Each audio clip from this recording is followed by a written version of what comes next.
តទឹកភ្នែកអូនហូហើយអ្វីឲ្យពួកយើងជួបគ្នាបើវេលាតាមបំបាយស្នេហ៍ផ្ដេចមានមែមិនហ៊ានប្រាប់គេបងស្នេហ៍អូនសង្ឃឹមថាគេចិត្តទន់ព្រមឲ្យយើងជួបតាមបំណងប្រាប់គេផងថាអូនក៏បងចាំបងបើសិនគេឃើញទឹកភ្នែកបងប្រាប់គេថាយំព្រោះនឹកអូនប្រាប់គេផងថាមនុស្សបងស្នេហ៍មិនមែនគេគឺអូនម្នាក់ដែលបងស្រឡាញ់គឺអូនម្នាក់ដែលបងចង់ក្បែរជួយប្រាប់គេបើចិត្តមានមែននៅស្រឡាញ់អូន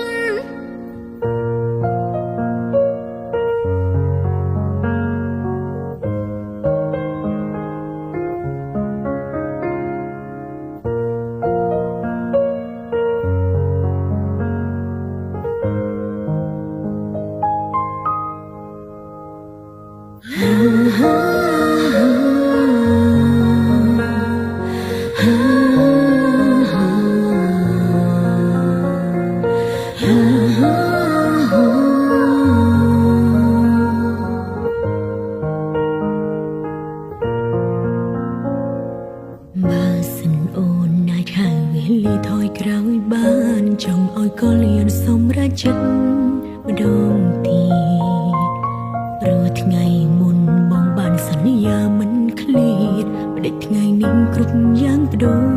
ខុសគ្រាដើមតើវងមិនដាច់ចិត្តជាងរួចទេ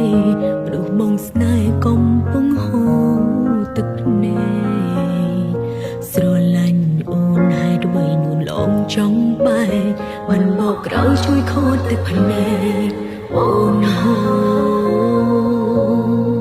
ហើយអ្វីឲ្យពួកយើងជួបគ្នាបើវេលាតាមបំបាយស្នេហ៍ផ្ដេចមានមែមិនហ៊ានប្រាប់